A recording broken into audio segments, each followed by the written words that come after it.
Hello, welcome to your teacher classes. और आज हम लोग बच्चों अध्याय 14 सममिति के बारे में पढ़ेंगे और प्रश्नावली हल करेंगे। ठीक है, तो ये जो अध्याय है सममिति, इसे हमें समझना है कि सममिति किसे कहते हैं।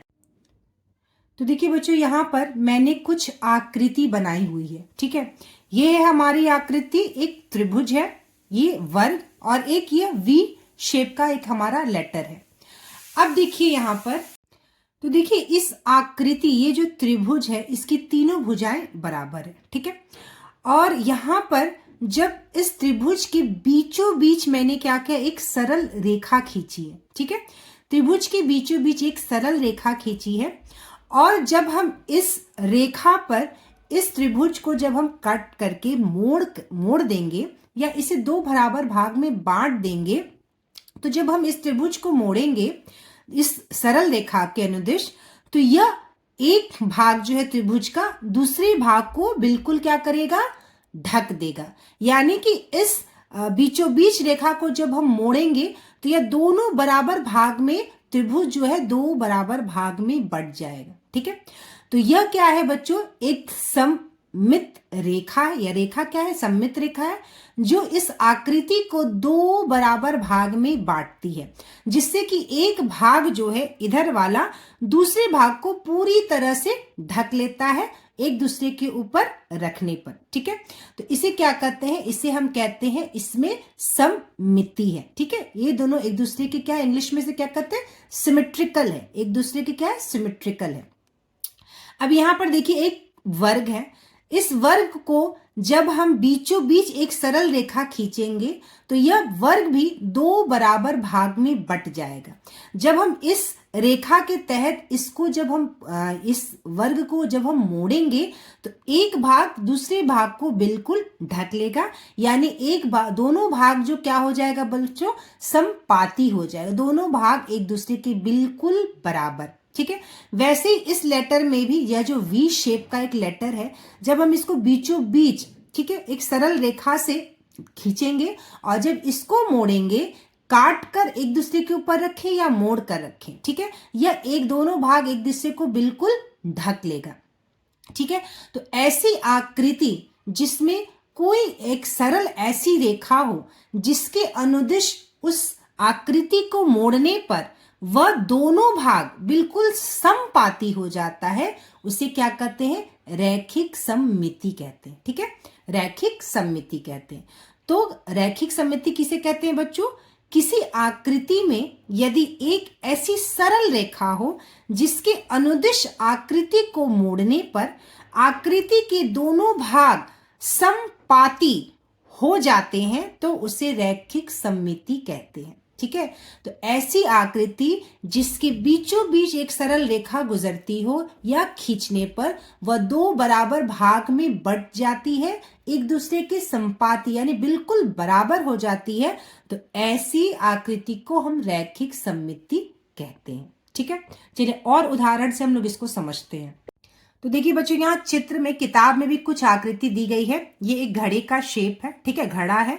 इस घड़े को बीचों बीच क्या किया है हमने, एक सरल रेखा खींची है।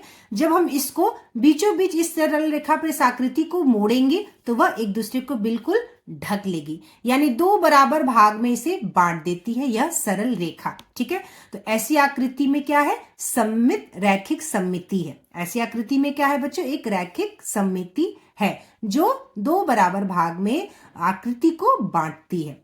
उसी तरह से यह देखिए तितली है, तितली के बीचों बीच एक सरल रेखा हमने खींची है और यह भी एक दूसरे को बिल्कुल बराबर भागों में बांट देती है, जिससे कि एक भाग दूसरे भाग को पूरी तरह से ढक लेता है। उसी तरह से यह फूल है, इसमें भी एक सरल रेखा है जो आकृति को दो बराबर भागों में बांटती है, जो एक दूसरे को बिल्कुल पूरी तरह से ढक लेता है। ठीक है, उसी तरह से ये भी ऐसी ही आकृति है। चलिए, रैखिक सममिति के बारे में मैंने आपको बताया कि रैखिक सममिति किसे कहते हैं। ठीक है, मतलब ऐसी कोई आकृति जिसमें एक ऐसी सरल रेखा हो जो आकृति को दो बराबर भाग में बांटती हो, जो एक दूसरे के समपाती हो, बिल्कुल ढक लेते हो एक दूसरे को, वैसी आकृति को क्या कहते हैं बच्चों, रैखिक सममिति कहते हैं। ठीक है, यह टी है। जब इसके बीचों बीच हम एक सरल रेखा खींचेंगे तो यह दो बराबर भाग में बंट जाएगा और एक दूसरे को पूरी तरह से ढक लेगा। इसमें भी एक सरल रेखा गुजरेगी, रैखिक सममिति है। इसमें भी एक रैखिक सममिति बिल्कुल बीचों बीच यहां से गुजरेगी। इसमें भी एक रैखिक सममिति जो है बिल्कुल बीचों बीच गुजरेगी। और एम में भी हम जब बीच से यहां से एक रेखा खींचेंगे तो यह भी दो बराबर भाग में बंट जाएगा। ठीक है, तो रैखिक सममिति क्या होता है?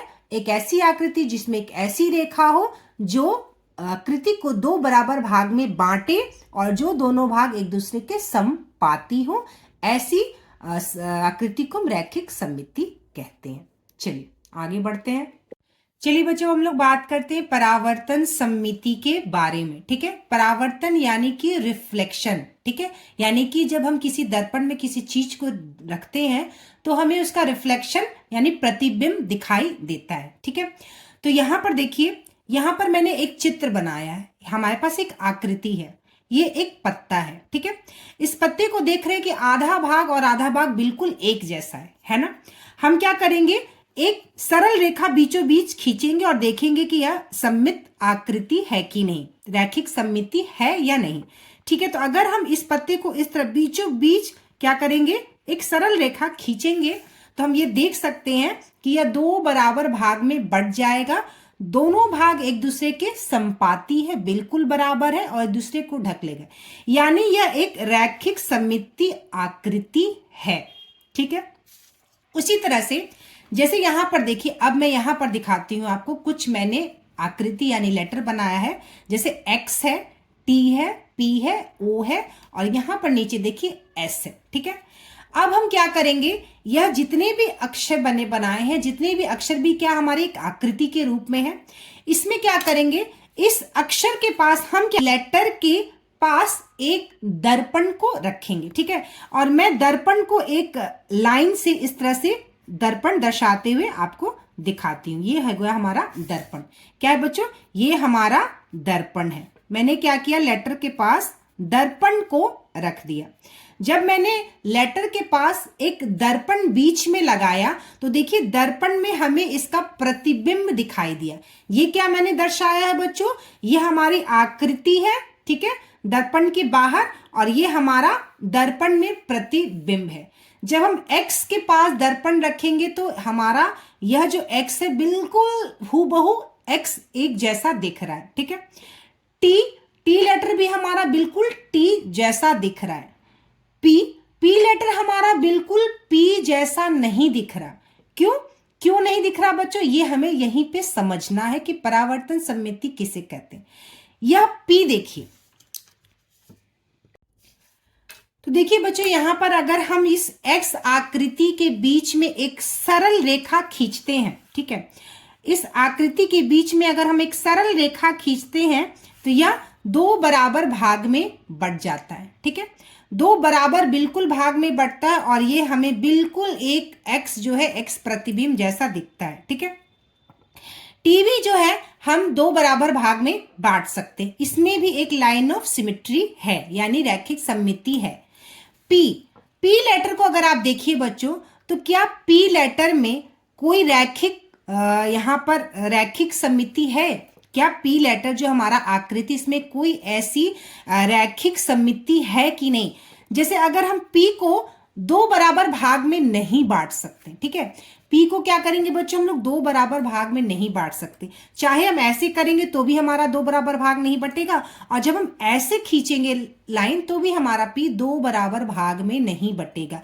इसीलिए पी आकृति जो है इसमें रैखिक सममिति नहीं है, ठीक है, रैखिक सममिति नहीं है, इसीलिए यह हमें दर्पण में उल्टा दिख रहा है। दर्पण में क्या दिख रहा है बच्चों, उल्टा दिख रहा है। ठीक है, ओ को जब हम बीचों बीच ऐसे भाग में बांटिएगा तो यह देखिए बिल्कुल ऐसे दो बराबर भाग में बंट जाता है, और इसलिए यहाँ ओ भी जो है हमारा बिल्कुल एक जैसा दिखता है। ठीक है, क्योंकि यह इसमें रैखिक सममिति है, यानी इसमें क्या है बच्चों, सममित रेखा है। ओ में भी सममित रेखा है, टी में भी सममित रेखा कौन सी रेखा होती है बच्चों? वह रेखा जो आकृति को दो बराबर भाग में बांटती है, जिससे कि दोनों भाग जो है वो समपाती हो जाते। इसमें भी सममित रेखा है, इसमें भी सममित रेखा है, इसमें सममित रेखा नहीं है। उसी तरह से जब एस लेटर जो हमारा आकृति है, इसमें अगर आप सममित रेखा देखेंगे तो इसमें आपको सममित रेखा नहीं दिखाई। अगर हम ऐसे रेखा बनाएंगे तो भी देखिए यह दोनों बराबर भाग में नहीं बटेगा, और बराबर भाग में बट भी जाएगा तो हमारी आकृति यहाँ वाला देखिए ऐसे ढका है, इधर यह खाली है, इधर यह खाली है, इधर यह ढका है, तो बिल्कुल भी दो बराबर भाग में नहीं बटेगा और आकृति एक दूसरे को नहीं ढकेगी। अब इसमें सममित रेखा नहीं है, इसलिए यह रेखा, यह जो आकृति है दर्पण में कैसी दिख रही है बच्चों? उल्टी दिख रही है। ठीक है, यानी कि ऐसी आकृति, ठीक है, यह जो हमारा जो आकृति है इसमें एक सममित रेखा है। ठीक है, अगर इस आधे भाग को हम ले लें, ठीक है, इस पत्ते का अगर आधा भाग हम ले लें और यहाँ पर यह जो हमारी आकृति है आधी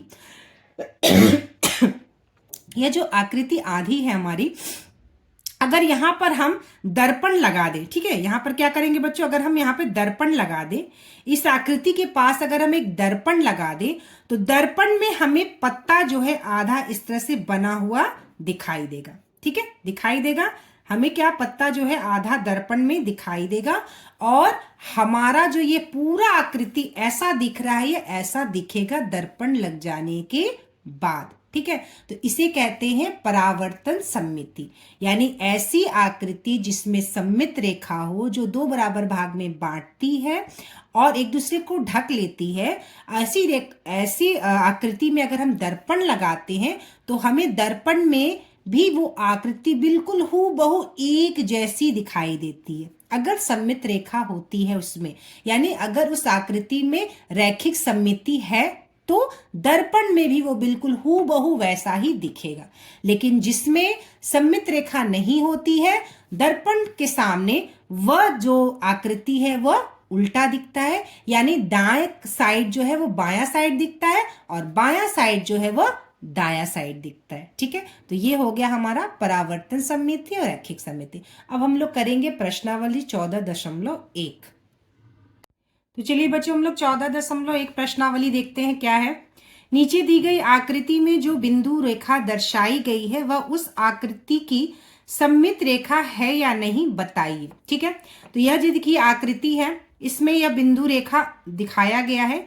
इस रेखा को जब हम देख रहे हैं तो इधर का हिस्सा दोनों बिल्कुल बराबर दिख रहा है, यानी यह आकृति दूसरे आकृति को ढक लेगी, यानी यह आकृति में यह दो भाग जो है एक दूसरे के संपाती है, एक भाग दूसरे भाग को बिल्कुल पूरी तरह से ढक लेता है, यानी इसमें सममित रेखा है। ठीक है, दूसरी आकृति देखिए, यह जो रेखा खींची गई है, हम देख सकते हैं बच्चों, इधर की जो आकृति है वह थोड़ी छोटी है और इधर की आकृति जो है वो थोड़ी बड़ी है, यानी इन दोनों को जब हम मोड़कर ढकेंगे तो यह आकृति बड़ी और यह छोटी है, यानी दो बराबर भाग में नहीं बट रहा है। ठीक है, इसमें सममित रेखा नहीं है। यहाँ पर देखिए इस आकृति में आपको दिख रहा होगा, जब बीचों बीच ये जो रेखा है यह दो भागों में बांटता है आकृति को, जो एक दूसरे को बिल्कुल मोड़ने पर ढक लेगा, तो यह रेखा क्या है? सममित रेखा है। इसमें भी आप देख सकते हैं दो बराबर भाग में बट रहा है, और जब हम इसको मोड़ेंगे, देखिए बच्चों ये वाली जो आकृति है हमारी, यह जो गेंद है, अगर ये गेंद में यह जो बीच वाली जो लाइन बनी हुई है, जो इस कर्व जो टेढ़ा बना हुआ है, अगर ये नहीं होता तब तो ये आकृति आधा आधा जो है, जो ये सर्कल का हिस्सा है वो एक दूसरे को ढक लेता। लेकिन चूंकि ये बना हुआ है और आप देख सकते हैं जब हम इसको मोड़ेंगे, इस सरल रेखा पे जब इस बॉल को मोड़ेंगे तो यह देखिए इधर का जो हिस्सा इधर का ये है, ये बड़ा है, और इधर का जो यह हिस्सा है यह छोटा है, तो यह हिस्सा इस हिस्से को पूरी तरह से नहीं ढकेगा। ठीक है, ये वाला जो हिस्सा है इसमें छोटा है और यहाँ पर देख रहे हैं जो ये हिस्सा ये बड़ा है, तो यह हिस्सा इस हिस्से को पूरी तरह से नहीं ढकेगा। ठीक है, तो इसमें यह रेखा जो है यह सममित रेखा नहीं है। अब देखिए यहाँ पर जो बना है आकृति, यह बिल्कुल भी दिख रहा है कि यह जो रेखा जा रही है, जब हम इसको इस पर मोड़ेंगे तो इसकी जो आकृति है बिल्कुल इस आकृति को ढक लेगा। यह छोटा वाला जो सर्कल है हमारा, जो गोला है, इसको ढक लेगा, और यह जो हिस्सा बचा है इस हिस्से को पूरी तरह से ढक लेगा। तो यह सममित रेखा है। ठीक है, चलिए हमारा दूसरा प्रश्न है, नीचे दी गई आकृति में सममित रेखा खींचिए। तो देखिए बच्चों, बहुत ही आसान प्रश्न है। यह जो आकृति दी गई है इसमें बीचों बीच अगर हम ये रेखा खींचते हैं, जो मैंने देखी ऐसे बीचों बीच ये रेखा खींची है, तो ये दो बराबर भाग में बढ़ जाता है, तो यह रेखा सममित रेखा है। इस आकृति में बीचों बीच मैंने यह खींच दिया है, तो यह भी दोनों बराबर भाग में बढ़ जाएगा, तो यह एक सममित रेखा है। इस आकृति में मैंने बीचों बीच रेखा खींचा है, यह दोनों आकृति क्या हो गई बच्चों, यह एक दूसरे को बराबर भाग में बांटता है, समपाती है, जो एक दूसरे को ढक लेता है, तो यह भी एक सममित रेखा है। ये वाली आकृति में भी देखिए मैंने यहाँ पे यह रेखा खींची है सरल, जो दो बराबर भाग में बांटता है और एक दूसरे को ढक लेता है, जो कि समपाती, तो यह इसकी सममित रेखा है। और यह वाली आकृति में यह देखिए मैंने सममित रेखा खींचा है, तो आप देख सकते हैं बच्चों, यहाँ पर ये आकृति बिल्कुल बराबर, यहाँ वाली आकृति बिल्कुल, ये आकृति, ये वाली आकृति, यानी आधी आकृति पूरे दूसरे आधी आकृति के बिल्कुल बराबर है, दो बराबर भागों में, तो यह इस आकृतियों की क्या हो गई बच्चों, सममित रेखा हो गई। तो चलिए बच्चों, हमारा तीसरा प्रश्न है, नीचे दी अधूरी आकृति को सममित रेखा के अनुदिश पूरा कीजिए। ठीक है, तो यह देखिए आकृति दी गई है और हमारा अनुदिश रेखा दिया गया है, जिसमें हमें आधी आकृति बनानी है। तो बिल्कुल ऐसे दिया है, तो हमने क्या किया, इस तरह से आकृति बना ली। ये पत्ता है, इधर हमने आधा आकृति इधर बना दिया, इस आकृति की आधी आकृति बना दी, इस आधी आकृति की इधर आकृति बना दी, और यह जो आधी आकृति दी गई है इधर मैंने इधर आकृति बना दी। ठीक है, तो ये हमारा 14.1 प्रश्न खत्म हुआ। अब नेक्स्ट वीडियो क्लास में बच्चों मैं घूर्णन सममिति के बारे में बताऊंगी और 14.2 प्रश्नावली हम लोग हल करेंगे।